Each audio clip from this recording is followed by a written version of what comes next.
Romanos capítulo 13, hermanos, lo buscamos por favor en nuestras Biblias. Romanos capítulo 13. Es un pasaje que bien podríamos decir que tiene que ver con la iglesia y la patria. Mire, vamos a leerlo.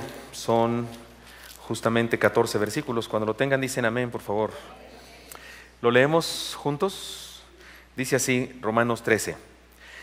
Sométase toda persona a las autoridades superiores, porque no hay autoridad sino de parte de Dios, y las que hay por Dios han sido establecidas. De modo que quienes suponen la autoridad a lo establecido por Dios resiste, y los que resisten acarrean condenación para sí mismos, porque los magistrados no están para infundir temor al que hace el bien, sino al malo. ¿Quieres pues no temer la autoridad? Haz lo bueno y tendrás alabanza de ella, porque es servidor de Dios para tu bien.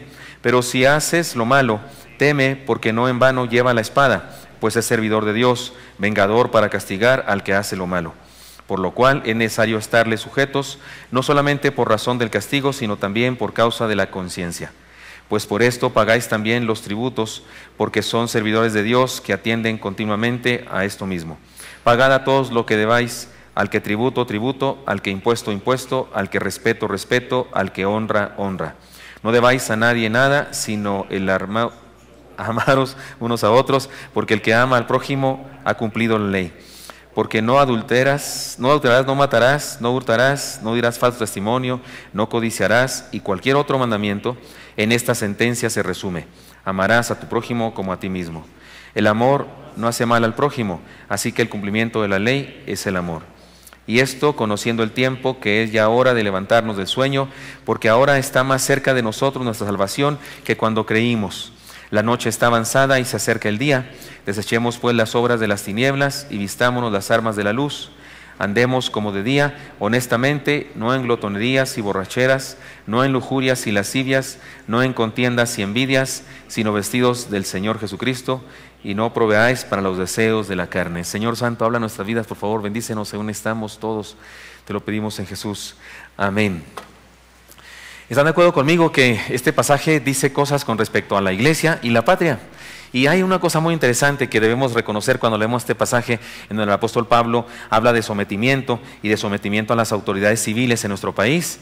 Si usted y yo pensamos que las autoridades civiles en este momento de nuestra historia no son dignas de ser obedecidas, no son dignas de que nos sometamos a ellos, hubo toda una campaña, ¿no?, en el internet acerca de no ir a la actividad del grito y de chiflar y demás, y hay algunos que tienen sospecha de que cosas que son en la televisión no son así exactamente como pasaron, sino que pasaron de otra manera, pero algunos maquillan la información y lo que sea, porque el día de hoy algunos nos sentimos así inconformes con algunas cosas, la inseguridad en el país y las injusticias y todo eso, pero tenemos que reconocer una cosa: cuando el apóstol Pablo escribió estas cosas, las cosas estaban peor que en nuestro tiempo.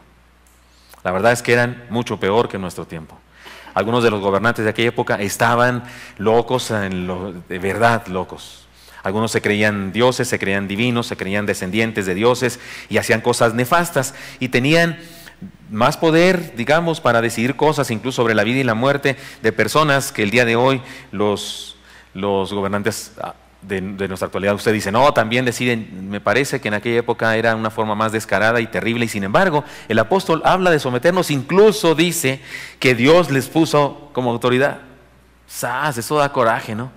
Como que uno dice, entonces tiene la culpa Dios de todas las cosas malas que pasan en México y todo eso. Sin embargo, pienso que deberíamos entender este pasaje, y hoy celebramos, en estos días que estamos celebrando nuestra mexicanidad, nuestra independencia, y además coincide con el hecho de que en esta semana última de nuestra campaña Misión Jesucristo estamos leyendo capítulos sobre la iglesia, ¿no es cierto? La iglesia local, la iglesia universal. ¿Qué más leímos ayer? El rebaño o redil, y luego hoy, ¿ya lo leyeron hoy? ¿No? Hoy en la noche lo leen. ¿Alguien ya leyó y se acuerda qué es? Perdón, el edificio o templo.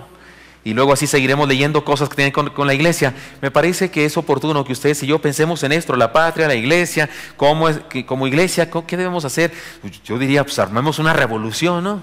O sea, si hay injusticia en el mundo, armemos una revolución. De hecho, les propongo, si alguien me está viendo del gobierno y eso, espérenme a que termine mi sermón, todavía no me juzguen ni manden por mí. Pero yo propongo que armemos una revolución. Creo que los cristianos deberíamos armar una revolución. Es más, creo que la esencia de ser cristiano es ser revolucionario. Es más, creo que la iglesia es la más grande revolución que hay en el mundo. Y me parece que en este pasaje se encuentran los principios, las armas, las bombas de esta revolución. Le voy a llamar leyes a estas armas o bombas, o que quiero decir metafóricamente, que Dios nos dio a la iglesia y a través de las cuales debemos hacer una gran revolución en nuestro país. ¿De acuerdo? 5 leyes. Y para los que escriben, recuerden, son 5 leyes. En la primera parte me parece que nos habla de la ley del sometimiento de vida. Si los cristianos vamos a armar una revolución, necesitamos aplicar la ley del sometimiento de vida. Sométase toda persona a las autoridades superiores. Oye, Señor, pero en el caso mío, que fui a un seminario, yo estudié en un seminario. Si es diferente, ¿no? En mi caso es diferente, ¿no? Sométase toda persona. Pero soy de Chihuahua. Allá se inicia la revolución en Cuchillo Parado. Así se llama el pueblo. Y de verdad se llama así. Si no me lo quiere creer, investiguen la historia exacta y verá que en Cuchillo Parado, Chihuahua, se inició es el germen de la revolución. Pero Señor, yo soy de Chihuahua. Sométase toda persona a las autoridades superiores, porque no hay autoridad sino de parte de Dios, y las que hay por Dios han sido establecidas. Eso duele mucho, a algunas personas les cala, eso es así como limón sobre la herida. De modo que quien se opone a la autoridad, a lo establecido por Dios, se resiste. Y los que resisten acarrean condenación para sí mismos, porque los magistrados no están para infundir temor al que hace el bien. ¿Cómo que no, Señor? Algunos le contestaríamos, ¿verdad? Porque es inspirado por Dios, Pablo aquí hablando, sino al malo. ¿Quieres pues no temer a la autoridad? Haz lo bueno y tendrás alabanza de ella, porque es servidor de Dios para su bien. Pero si haces lo malo, teme, porque no en vano lleva espada, pues es servidor de Dios, vengador para castigar al que hace lo malo. Por lo cual es necesario estar sujeto, no solamente por razón de castigo, sino también por causa de conciencia. Pues por esto pagáis también los tributos, porque son servidores de Dios quienes atienden continuamente a esto mismo. Insisto, yo sé que usted y yo dicen, no, Pablo, es que tú no conocías a la gente que yo conozco. Pues la gente que usted y yo, la gente que Pablo sí conocía, eran bastante peor, mucho peor que algunos. De hecho, en nuestro tiempo seguramente hay autoridades con un carácter diferente. Pero hermanos, aquí la clave es sometimiento. El sometimiento de la vida no solo tiene que ver con obediencia a la vida religiosa, sino con sometimiento real y consciente de toda autoridad. Los seres humanos tenemos coraje con esa palabra misma, sometimiento. Dios está en todo el mundo y sus leyes son vigentes en toda circunstancia. No podemos usar la fe, escúcheme bien, no podemos usar la fe para ser malos ciudadanos en este mundo. No podemos usar la fe para ser malos hijos. No podemos usar la fe, hermanas mujeres no pueden usar la fe para ser malas esposas. Varones no podemos usar la fe para ser malos esposos. Papás no podemos usar la fe para no ser buenos padres. Ciertamente no somos del mundo, pero estamos en el mundo. El Señor Jesús oró para que viviéramos en el mundo con dignidad. ¿Se acuerdan Juan 17? ¿Se acuerdan Juan 17, la oración del Señor Jesucristo, la oración intercesora del Señor por su iglesia? Y pide que nosotros seamos uno y que demos testimonio en el mundo en que vivimos, que otros crean por causa de nosotros. La idea del sometimiento se declara en muchos pasajes de la Biblia, en Timoteo, en Tito, en Pedro, en las cartas, me refiero, las cartas a Timoteo y a Tito y la carta de Pedro. También fue la enseñanza de los discípulos. Después de que el Señor se fue, ellos enseñaron eso a las personas que fueron sus discípulos. Y parece que es muy interesante que los discípulos de los discípulos, se llama a esa era la era patrística, también enseñaron el sometimiento como un valor cristiano. Todos somos los aprendices de algo y de alguien. Todos somos los ayudantes de alguien, de algo. Y los seguidores de alguien más, es decir, la actitud de no sometimiento es un acto de egoísmo supremo. Es una necedad que manifiesta falta de identidad. El ser cristianos no nos da derecho de vivir en libertinaje. Más bien nos exige ser dóciles a aquello que debemos someternos. A nuestros maestros, a nuestros padres, disculpen que sea yo el que lo diga, a nuestros pastores, a nuestros maestros de la iglesia, no solamente a los maestros de la escuela, y a nuestros gobernantes, a nuestras autoridades. Cabe decir que este sometimiento tiene un límite, por si alguno está diciendo, óigame, no, porque de repente, sí tiene un límite. No más que este límite es muy importante, muy interesante, muy hermoso. El apóstol Pedro lo declaró allá en capítulo 5, versículo 29 del libro de los Hechos, cuando los apóstoles son apresados y les dicen que no deben seguir predicando en nombre de Jesús. Miren lo que dice la palabra. Respondiendo Pedro y los apóstoles dijeron: es necesario obedecer a Dios antes que a los hombres. Es el límite para el sometimiento. Es necesario obedecer a Dios antes. Papá, no te puedo obedecer porque es necesario obedecer a Dios antes que a los hombres. Sí, querido hijo, nomás que Dios te dice que me obedezcas. ¿O no dice así? ¿No dice el texto obedecer a vuestros padres? ¿No dice así? ¿No dice mujeres someteos a vuestros maridos en todo? Solo cuando sean muy buenos. Solo cuando sean muy lindos. No dice eso. Pero también dice varones, ama a tu esposa. Y no dice solamente cuando cocine muy sabroso. Incluso cuando su comida es una no tan buena comida. Someteos unos a otros, también dijo el apóstol. Hermanos míos, la ley del sometimiento de vida. Si vamos a revolucionar este mundo, ha de ser de esta manera. Qué triste que haya personas en el mundo que se reconozcan por pacifistas sin ser cristianos. Todo el mundo recuerda a Gandhi. No comparto sus enseñanzas, ¿eh? Una vez un cristiano me dijo, yo no imagino el cielo sin Gandhi. Yo sí creo que está sin Gandhi. Si él nos entregó a Cristo antes de morir, yo creo que no estará en el cielo. Sus ideas filosóficas y algunas cosas que hacía estaban muy lejos de ser cristianas. Pero el mundo entero lo recuerda y le rinde pleitesía por su pacifismo, por su resistencia, no violenta, no a la violencia. No, Señor. Su manera de hacer revolución es: dejaba de comer. No voy a comer hasta que pase esto, le decía a sus seguidores. Para que se les quite, no voy a comer. Y no, sí, come. Y con tal de que comiera, dejaban de hacer esas cosas, pelearse entre ellos. Pero él estudió en una universidad en Inglaterra, una universidad cristiana. Y dijo que el último cristiano había fallecido en la cruz, se refería a Jesús. Y dijo alguna vez que Jesús era un gran maestro, pero tenía pésimos discípulos, se refería a nosotros. O a los discípulos que él conoció allá en Inglaterra, a sus maestros. Pero no tenemos noticias de que haya entregado su vida a Jesucristo. Pero es triste que de repente surjan personalidades en el mundo que manifiestan este principio, este valor, sin ser cristianos, cuando somos nosotros los que deberíamos manifestar este principio. Y esto haría una revolución en nuestro mundo. No perdamos de vista la ley del sometimiento. Ustedes y yo armaremos una revolución en nuestro mundo si somos personas que vivimos este valor. Hijos, someteos a vuestros padres, o sométanse a sus papás. Esposas a sus esposos, esposos a las esposas.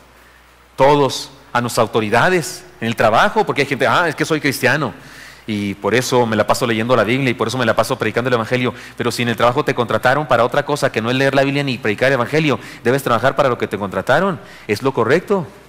Por eso te pagan. Si tienes tiempo libre, en la hora de lonche lo que quieras, y después del trabajo lo que quieras, pero durante el tiempo de trabajo el cristiano está sometido a su contrato de trabajo y se esfuerza por ser un excelente trabajador.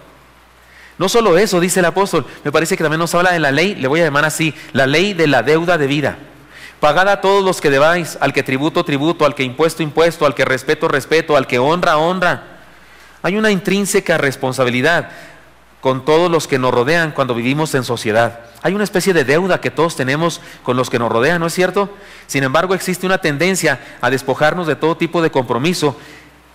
Y parece que esto es característica del hombre moderno. Es más, ¿ha notado esto? Lo dicen los antropólogos y los filósofos que estudian la sociedad moderna. Dicen que cada vez el ser humano tiene más, ¿cómo se dice? Repelencia o desagrado por la responsabilidad. Rechazo por la responsabilidad. Por ejemplo, el día de hoy, montones de personas prefieren el ser pareja en lugar de ser esposos. Ser pareja. Porque no quieren tener responsabilidad. Yo le digo a los más 30, cuando hablo con los más 30, si no quieren nunca estar casados, si le huyen al matrimonio, no tengan relaciones sexuales, no busquen novia, por Dios, no le tires la onda a ninguna chica, a ningún chico. Porque si piensas que el matrimonio es una porquería, que nunca te debes casar, pues debes quedarte soltero y célibe para siempre. Porque si quieres tener relaciones sexuales, la palabra dice que esas se tienen en el contexto del matrimonio. Pero hay personas que quieren tener ciertos privilegios sin la responsabilidad. Esto se manifiesta en nuestro mundo por donde quiera. También se nota en el surgimiento de lo que podríamos llamar, y lo he hablado mucho aquí, iglesias light, en donde se ofrecen ciertos servicios religiosos sin responsabilidad eclesiástica. Yo tengo mucho temor que como iglesia caminemos en esa dirección. No me interesa que seamos una comunidad religiosa muy grande. No me interesa en lo más mínimo, me avergüenzaría delante de Dios que fuéramos muchísimos como en algunas comunidades, pero que no fuéramos comprometidos con el Señor. Creo que no, es más, esta campaña Misión Jesucristo me ha enseñado algunas cosas con respecto a nuestra membresía. Lo digo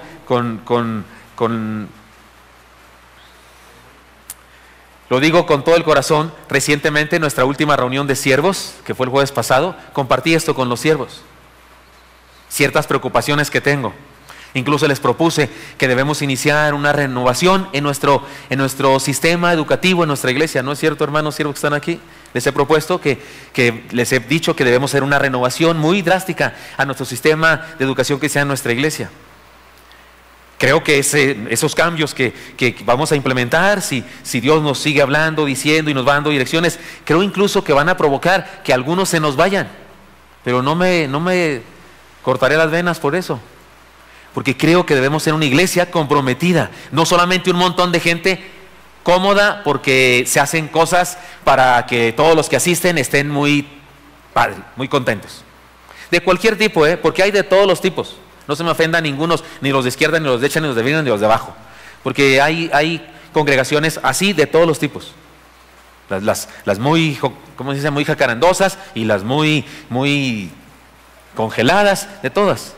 En ocasiones tenemos la tentación de dar lo que la gente quiere recibir, en lugar de dar el evangelio que Dios quiere darnos a todos, aunque nos moleste, aunque nos cause malestar. La idea de la no responsabilidad, incluso en la iglesia, es algo que está en el corazón de los que no son discípulos de verdad. La idea de Pablo es que todos estamos en deuda con los demás. Todos estamos en deuda con los demás. Cuando alguien de nuestra congregación está triste, se va de nosotros, todos somos responsables. A veces llegan conmigo personas, pastor, es que yo estaba triste porque me lo encuentro en algún lugar y tiene 1 año y medio que no viene a la iglesia o algo así, y me dice, pastor, yo estaba triste y nadie me habló. Duré 10 años en la iglesia y me puse muy triste y caí en pecado y nadie me habló. Ni uno de mi zarza me habló, ni uno de la iglesia, ni usted no me dice, pero es la que va así como se dice, va el gancho al hígado. No lo hago. Esto que les voy a decir, no lo hago. Me gustaría hacerlo, pero no lo hago nunca. Siempre le digo, perdónenos como iglesia, pues cómo quiere que sepamos todo y no somos adivinos, pero mire, qué bueno que me encuentro con usted, seguramente es provisión de Dios, y le doy allá mi mensaje. Pero ¿saben qué me gustaría decirle? Y en esos 10 años que le doy en la iglesia, ¿usted a cuántos le llamó? Porque en esos 10 años que usted duró en la iglesia, yo supe de otros que se fueron. ¿Usted a cuántos le llamó de los otros que se fueron? Le aseguro que lo dejaría patinando y diré, ¿qué? ¿Cómo? Porque en esos 10 años que usted duró en la iglesia, fulano y perengano y mangano y no sé quién también se fueron. ¿Usted le habló a alguno? No, entonces, ¿qué está exigiendo? No le digo eso. Ahorita me estoy desahogando, pero no le digo eso. Pero Pablo dice que tenemos deuda con los demás, todos. ¿Se acuerdan de la pregunta tremenda que Dios le hizo a Caín ante un charco de sangre? Porque el Señor puede verlo todo. Si estaba hablando con Caín, pero el Señor podía ver la sangre roja tiñendo el césped y la roca y la tierra. ¿Se acuerdan qué le preguntó? ¿Dónde está Abel tu hermano? ¿Y qué dice el insolente? ¿Soy yo acaso guarda de mi hermano? La respuesta es sí. La respuesta es sí. La responsabilidad humana queda manifiesta ante esa palabra del Señor para Caín. Pablo enlista una serie de responsabilidades naturales de todo ciudadano, de todo ser humano que participa en el comercio. Si le debes, págale. Cualquiera que vive en comunidad, al que le debes honra, hónralo. Al que tributo, el gobierno, tributo, lo que debas, dalo. A tu maestro le debes respeto, respétalo. Es decir, a todos, a tu esposo, a tu esposa, a tus hijos, a tu padre. No es santo vivir en deuda con los que nos rodean. Hay gente que está en deuda. A lo mejor todos aquí estamos en deuda con medio mundo. Yo que cuando yo leí en la Biblia que obedecer a vuestros padres era el primer mandamiento con promesa. Yo me convertí a los 17 años. Pensé, no, pues estoy viviendo horas extra. Yo sí me sentí muy afectado con ese texto. Honra a tu padre y a tu madre para que los días de tu vida se alarguen sobre la tierra. Me lo leyeron en algún congreso juvenil o algo así, recién convertido. Yo sí pensé, en la torre, se me hace que pasado mañana más tardar me muero. Si la vida de uno es en relación directa con respecto al respeto a los padres, me voy a morir, porque yo sentí en ese momento, me reconocía como un joven no respetuoso con sus padres. Ahora bien, Pablo dice que estamos en deuda. La vida es como una deuda, no solo en el sentido comercial, sino en el sentido más elemental. Insisto, tenemos deuda con nuestros padres, con nuestros maestros, con nuestros vecinos, amigos, compañeros. Tenemos deuda con los que estuvieron antes que nosotros. Tenemos deuda con los que edificaron esto, con los que edificaron este lugar. Yo tengo deuda con los pastores anteriores. Me sé los nombres de algunos solamente, los inmediatos, la hermana Enita, la esposa del pastor. Casi todos cuando piensan en el pastor anterior a mí, piensan en don Rolando Gutiérrez Cortés, pero la verdad es que el pastor anterior a mí fue la esposa de él. Ella duró aquí de pastora 1 año. Antes de ella fue su esposo. Y antes otros pastores. Hay uno solo que está vivo todavía de los pastores anteriores, de los pastores muy originales. Se llama el hermano Homero Job Ramos. Lo he encontrado en varias ocasiones ahí en Estados Unidos porque ahora es pastor allá. Por cierto, hemos hablado de que algún día venga aquí a estar con nosotros. Él fue un pastor mucho antes que don Rolando Gutiérrez Cortés. Él es un hombre ya mayor, pero fue pastor en esta iglesia. Estoy en deuda con esos pastores. Porque antes de que yo llegara, ellos hicieron cosas aquí, sembraron semillas que después yo coseché. Aquí hay un edificio que esos hermanos, cuando yo llegué ya estaba el edificio. Muchos de ustedes cuando llegaron ya estaba el edificio. Y tenemos deuda los unos con los otros también. La pregunta es, ¿estamos dispuestos a pagar nuestras deudas de vida? Pablo en otro pasaje dice que deudores somos a todos. Les cuento algo que seguramente algunos me han escuchado, los que han venido aquí de hace muchos años. Un hermano, el hermano Tucker, compañero de la hermana Yani en una fundación que se llama Fundación de la Casa Augusta de Publicaciones. El hermano Tucker fue director de la Casa Augusta de Publicaciones hace muchos años. Yo era un pastor recién graduado del seminario y lo conocí en Chihuahua. Él ni en la vida me hacía, pero yo escuché de él una ilustración. Y después que no lo hemos encontrado ahora, que él es ya muy anciano, mi esposa y mis hijos le han platicado que yo cuento esta ilustración y él le da mucho gusto. Incluso está en uno de mis libros. El hermano me contó esta historia. Nomás que yo la escribí mal, dije que era en Argentina, pero en realidad era en Uruguay. Él estaba en Uruguay, en La Pampa, que también en Uruguay hay Pampa, y resulta que cuenta que iba en su camioneta gringa, no una camioneta rentada, iban a una ciudad, en un lugar despoblado, así kilómetros y kilómetros que no se ve nada, es un lugar peligroso por la noche, el frío y las fieras y las cosas, y de repente la camioneta se les descompuso. Se detuvo, y humo y esas cosas, y dijeron, nos vamos a morir, esto está peligrosísimo. Y se estaba haciendo tarde, y de repente vieron así una polvadera que venía por ahí, dijeron, hay alguien que viene por ahí, y al fin se paró una camioneta, y se bajó un hombre con cabeza de estopa, así sucio, era un mecánico, con una camioneta toda horrible, así llena de parches y demás. Y dijo, ¿qué les pasa, señores? ¿Qué hacen a esta hora aquí? Se está haciendo tarde, está peligroso. Dijo, sí, señor, nos puede llevar, pero no cabemos acá, traigo muchas cosas, pero vamos a ver, soy mecánico, no se preocupen. Y dice el hermano Tucker que en cuestión de 1 hora desarmó el motor. Dijo, estamos peor que antes. Antes por lo menos estaba armado, ahorita está desarmado. Y en cuestión de otra hora lo volvió a armar. Y que le dijo al hermano, eche a andar su camioneta. Y le echó a andar y funcionó. Dijo, vámonos, síganme. Tenemos que irnos de aquí, esto se está poniendo peligroso. Sí, señor, pero espéreme tantito, antes de irnos, por favor dígame cuánto le debo. Sacó el hermano su chequera gringa, y dijo, ¿cuánto le debo? Y el hermano dice, si me ha pedido $1,000, $1,000 le pago. Y si me ha pedido 3,000 le damos. Nos salvó la vida, no nos arregló la camioneta, nos salvó la vida. Señor, ¿cuánto le debo? Y que el mecánico uruguayo, todo greñudo y todo sucio, ofendido, le dijo, no, señor, ¿cómo le voy a cobrar? esto no lo puedo cobrar. Si usted hubiera ido a mi taller en otra circunstancia, yo le cobro porque es mi trabajo, pero aquí, no señor, esto es otra cosa, este es un servicio de ciudadano de mi país. No señor, vámonos, súbase. No señor, ahora o me cobra o no nos vamos. Pues no le cobro, pero usted me cobra, no le... Pues no quiere pagarme. Y dijo el hermano Tucker, sí quiero pagarle. Perfecto. Usted anda por aquí, por todo mi país y por todo el mundo, navegando. Por favor, cada vez que vea una persona en necesidad, deténgase a ayudarla. El hermano Tucker dijo, ojalá me hubiera cobrado $5,000. Estaba más barato, dice.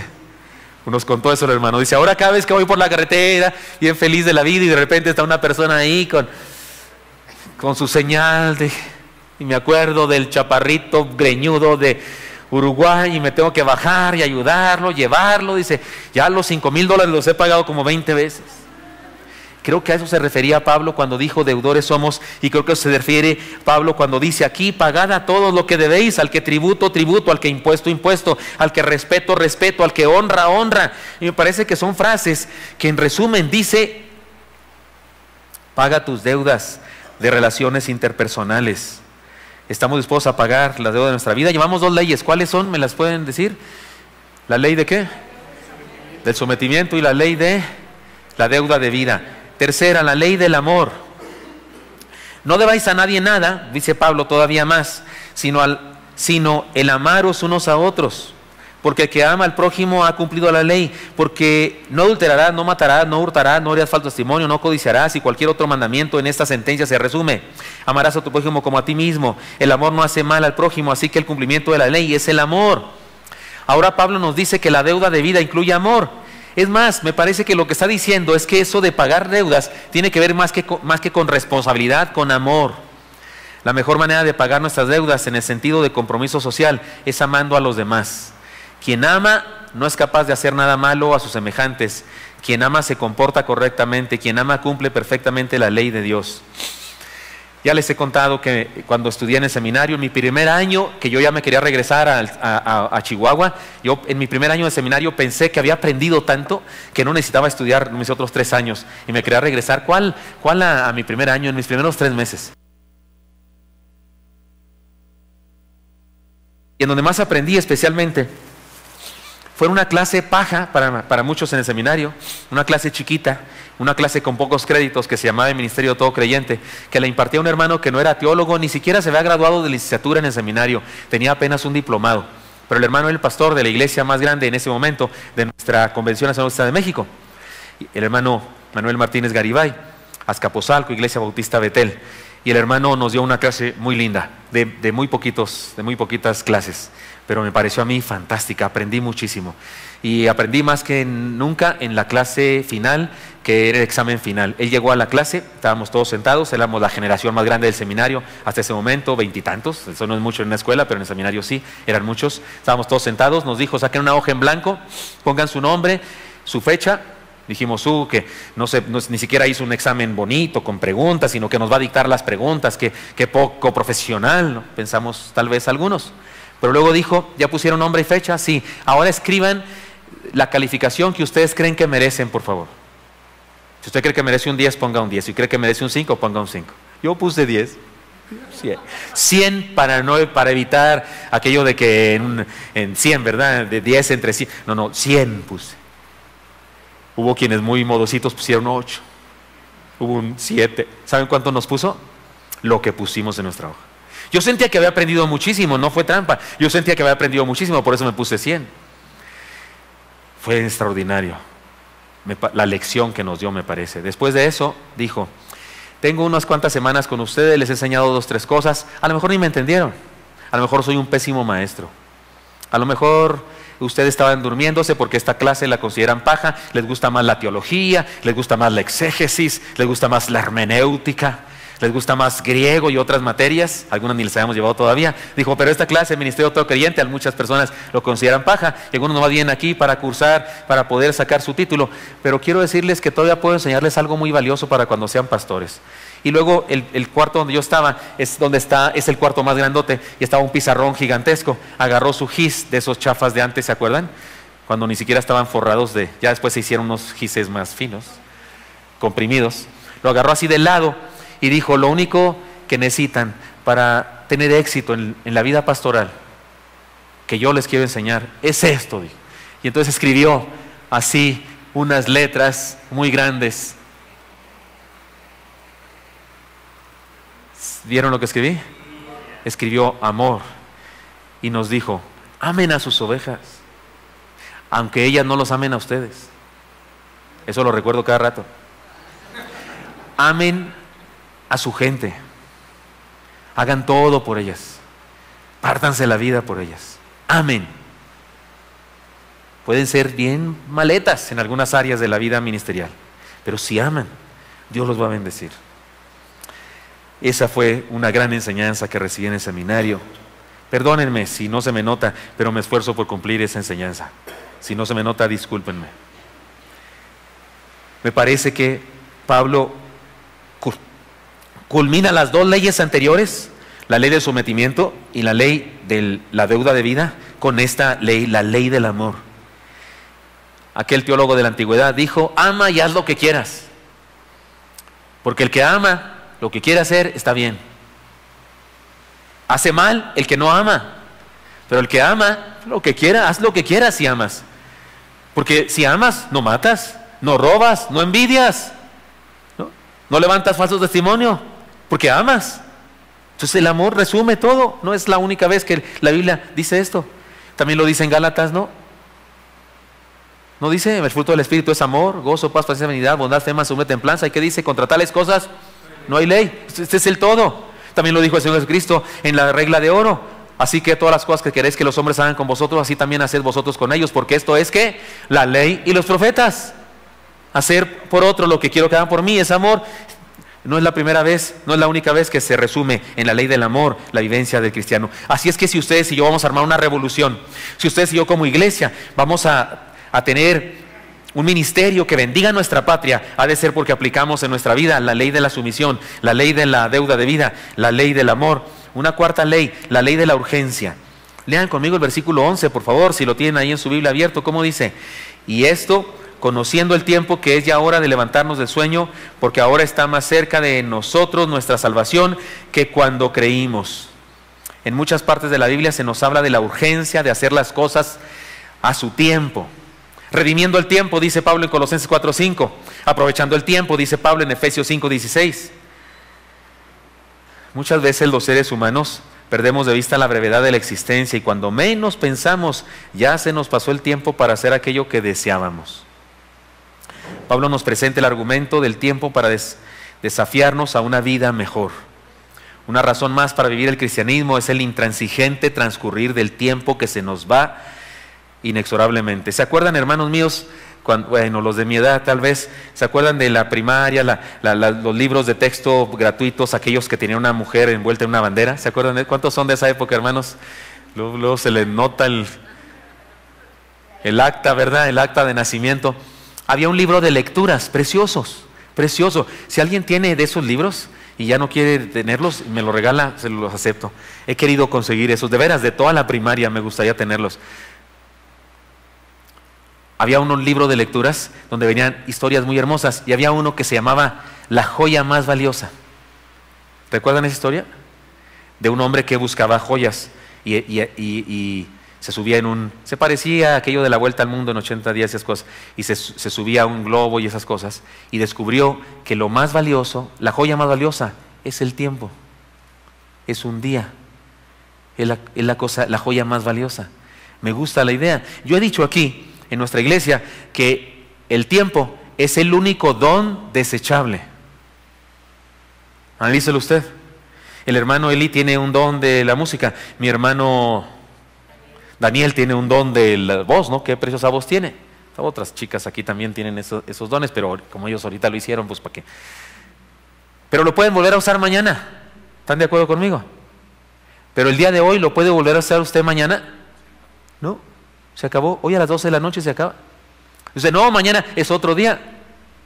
No es el mismo día, es otro día. Y usted es un día más viejo. Se le murieron varias miles de neuronas. ¿No es cierto, doctores? Que todos los días se mueren. Le duele la cabeza, se están muriendo neuronas. Le dieron es más, metió un gol con la cabeza, se le murieron algunas. con todo y su gol. Digo, no estoy tan desanimando a los futbolistas. Es la manera como envejecemos. Son las únicas células que no se regeneran, no vuelven a surgir otras como las otras de otras partes de nuestro cuerpo. La urgencia, la ley de la urgencia. Como quien dice, apurémonos a vivir para Dios, que un día no habrá ninguna otra cosa que valga la pena recordar. Es tiempo, es necesario hacerlo ahora. Que nos toca tiempo de estudiar, pues estudia con muchas ganas. Que nos toca tiempo de trabajar, pues trabajemos con muchas ganas, hagamos lo que tenemos que hacer con muchas ganas. Ya lo he contado, disculpen que lo diga así como un ejemplo muy personal, pero me dan carrilla algunos de ustedes que me quieren, que me aprecian, especialmente los siervos, algunos diáconos, por supuesto, mi familia, mi esposa, de que si me esfuerzo, de que si le echo mucha crema y que de repente estoy muy cansado y agotado, pero oiga, ¿no decían así los viejitos? Ya descansaremos en el cielo. ¿Decía así su abuelito, su abuelitas? ¿No decían así? Ya descansaremos, o en la tumba decían, ya descansaremos un día. Oiga, si hay urgencia, si hay urgencia. Les cuento una crisis que tuve esta semana. Hace muchos años, mi padre era artrítico y mi hermano mayor era artrítico, y eso es herencia, eso se hereda también. Ahí les pido que oren por mí. Y hace algunos años tuve dolores en las articulaciones. Fui a los exámenes y me hice un examen y factor reumatoide se llama, factor reumatoide salió positivo. Recuerdo a la hermana Nepomucena Sánchez. ¿Qué culpa tengo yo? Se llamaba ella, Nepomucena Sánchez, la hermana Nepo, una hermana rubia, preciosa, muy ancianita. Ella me quería muchísimo. Falleció hace poquito, este año falleció. Y les platiqué, creo. Le llamé por teléfono a su bisnieta, que fue el teléfono que conseguí, para decirle que estaba triste yo y que pues daba gracias a Dios por su bisabuela. Ella me mandó una foto de la Biblia de su abuela. Me dijo, pastor, mire lo que abrimos, tenemos la Biblia de mi bisabuelita, y al abrirla, ¿qué cree? En una cierta página tiene una foto suya. Y mi bisabuelita oraba todos los días por usted. Yo sabía que era cierto eso. Pero la hermana Nepo un día me dijo, pastor, usted ya no tiene artritis, estoy segura. Hablé con el Señor y creo que Él me contestó, y usted ya no tiene artritis, olvídese de eso. Bueno, desde entonces no me dolía hasta esta semana. Tuve un dolor muy fuerte aquí, de verdad, y no le decía a nadie. Creo que solo le dije al hermano Almazán, le dije a usted, ¿verdad? Algo así. Y dije, hasta miedo me da decirle a la hermana Yanni, porque va a decir, no, ya es el colmo, o sea, diabético, y luego celíaco, o sea, ¿qué onda? Ya no más falta que lo atropelle el metro, ¿verdad? O sea, y que últimamente se la pasa diciéndome, no, que no te vas a morir porque te mato y esas cosas. Y entonces yo dije, no le digo, bueno, fui a hacerme estudios de lo otro que me hago, de la sangre y esas cosas, por todo lo demás de mi corazón y demás, porque la idea es ir al médico esta semana, al que me checa cada tiempo, y yo así discretamente me hice ese estudio y salió negativo, gracias a Dios.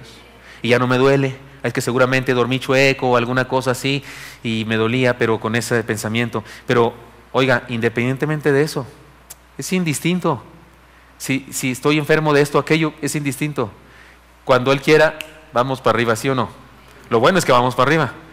Me temo por los que van para abajo, pero que eso de arriba y abajo es un decir, ¿verdad? Porque es relativo. Pero, oiga, sí hay urgencia, les tengo noticias, sí hay urgencia. Apurémonos a vivir para Dios. Un día no habrá ninguna otra cosa que valga la pena recordar. Por eso, la ley de la sumisión, la ley de la deuda de vida, la ley del amor, y también nos lleva a la ley de la urgencia. Vivamos como Dios quiere ya. Y finalmente, por último, la ley del discipulado. Lean conmigo los versículos siguientes.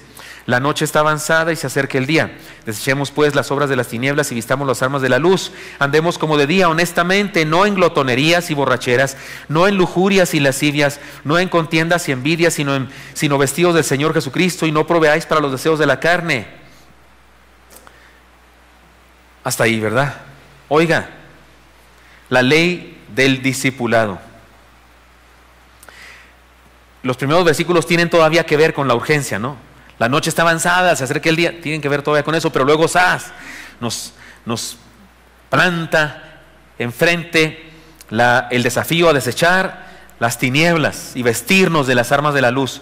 Ya lo explicamos en alguna ocasión, en algún sermón pasado, este pasaje, que aquí el apóstol está hablando de cambiar nuestra vida, así como los cangrejos. ¿Sabe que los cangrejos cambian de caparazón?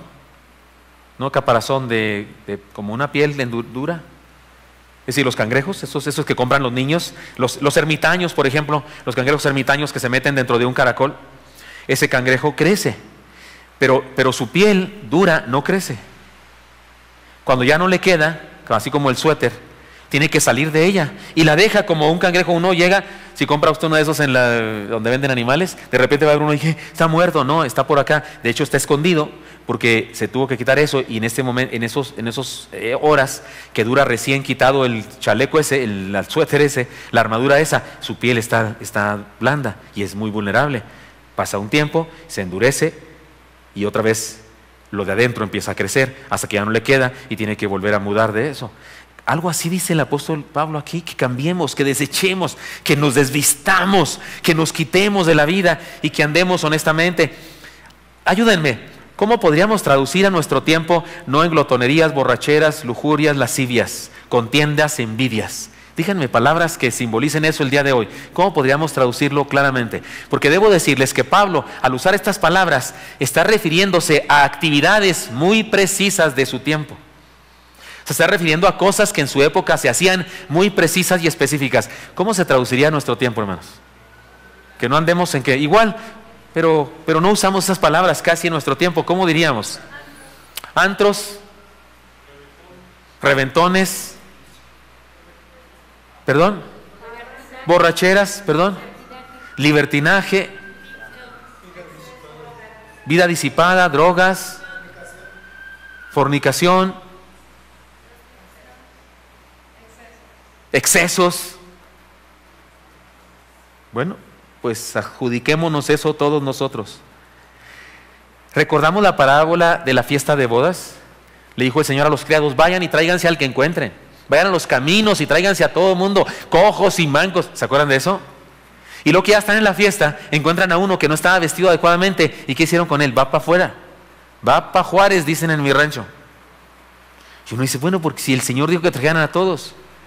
Algunos piensan que en aquella época, en ocasiones, los reyes proveían a las personas que vestían de vestimenta para que la usaran. Y algunos piensan que se trata de otro asunto, de que no importa que te invitó, quién te invitó y que tú eres una persona sencilla, de todas maneras te pones lo mejor que tienes. Y este tipo, no, dijo, vamos. Como diciendo, Dios es tan bueno que no, puede ser un rufián de primera y no se enoja. No, hombre, al cabo que es tan bueno, al cabo que tiene gracia para nosotros. Ya con el domingo voy al templo y le canto ahí tantito y lo tengo contento y con eso. Y no, el texto dice que fue echado afuera. No le preguntaron quién te invitó, pero sí le preguntaron por qué no estás vestido adecuadamente. O sea, ¿cuál es estamos en fiesta y tú no viniste como de fiesta? Habla de discipulado, habla de transformación de nuestra vida. La gracia de Dios no significa tolerancia al pecado, significa perdón y renovación. Perdón y renovación. Arrepentimiento incluye 3 elementos: conciencia de que eso es pecado, aborrecimiento a eso que es pecado y decisión no más con ese pecado. Así que una persona que va y le dice, Señor, perdóname, pero sigue en lo mismo, no se ha arrepentido. Porque el arrepentimiento incluye un elemento intelectual, es conciencia, eso es pecado. Un elemento emocional, aborrezco eso que es pecado. Y un elemento volitivo, de voluntad, no más en ese camino. Entonces, ser creyente y ser discípulo no es la misma cosa. Y Pablo nos desafía a ser discípulos. De hecho, esta es la ley que da base a todas las demás. Para poder vivir de acuerdo a lo que el apóstol nos ha dicho, la ley, ¿se acuerdan de todas las otras 4 leyes? ¿Me ayudan a recordarlas? Primera, ley de la sumisión. Segunda, ley de la leuda de vida. Tercera, ley del amor. Cuarta, ley de la urgencia. Me parece que todas no pueden cumplirse sin esta, ley del discipulado. Para vivir de acuerdo a lo que el apóstol nos ha dicho, necesitamos irremediablemente ser discípulos. La gran comisión es hacer discípulos, y para lograrlo necesitamos ser discípulos primero. Queridos hermanos, seamos revolucionarios, armemos una revolución gruesa, la revolución de Cristo, esta clase de revolución, portándonos como el Señor quiere que nos portemos. Si la iglesia vive así, entonces hay cierta esperanza de que este mundo cambie. Fíjense que no me gusta mucho participar en cuestiones políticas, pero por ser pastor y por haber sido presidente de la Convención Nacional y líder de nuestra denominación, he sido invitado en muchas ocasiones, más de las que he asistido, muchas las rechazo o sencillamente no voy, a estar en alguna reunión con diputados o con candidatos a la presidencia o con presidentes ya nombrados y esas cosas. Y hay un lugar común que he percibido en todos los políticos cuando se juntan con cristianos. Todos nos dicen muchas cosas, pero esta siempre nos la dicen todos. Ustedes que son seguidores de Jesús, que son la iglesia, tienen mucho que ofrecer, tienen cosas que dar. Todos nos dicen eso. En ocasiones tengo la impresión de que ni lo creen, nomás que nos dicen para quedar bien con nosotros. Pero lo que dicen es cierto. Lo que dicen de todas maneras es cierto. De hecho, somos la única entidad que de veras tiene una respuesta para las necesidades del mundo. Porque la respuesta es Cristo. La respuesta es Dios, el amor de Dios, la gracia de Dios, la transformación de Dios. Así es que si nosotros no hacemos algo, esta revolución de la que nos habla Pablo, pues el mundo no tiene esperanza. El mundo no tiene esperanza. Y necesitamos, sí, ser la iglesia. Por eso el día de hoy el sermón es la iglesia y la patria. Estamos aquí, hermanos, para ser revolucionarios. 5 principios nos ayudan a hacerlo, 5 leyes. ¿Me ayudan a decirlas? La ley del sometimiento, la ley de la deuda de vida, la ley del amor, la ley de la urgencia y la ley del discipulado. Señor Santo, como iglesia, Señor, aunque hoy somos un remanente que quisimos venir en este día especial a estar juntos, pero tu iglesia, Señor, en sentido de todas las iglesias locales, pero también en sentido nuestro, nosotros, Oré, reconocemos que necesitamos ser esa iglesia que revoluciona el mundo, Señor. Perdónanos por lo que no hemos hecho, por lo mucho que no hemos hecho. Y ayúdanos, Señor, danos vigor, danos fuerza para portarnos como lo que somos y ser agentes de cambio, luz en este mundo en que vivimos. Ahí en su lugar, hermano, cada quien digámosle al Señor lo que necesitamos decirle de nuestro corazón. Señor, bendícenos. Dígaselo usted, hermano. Y úsanos. Te lo pedimos en Cristo Jesús. Amén.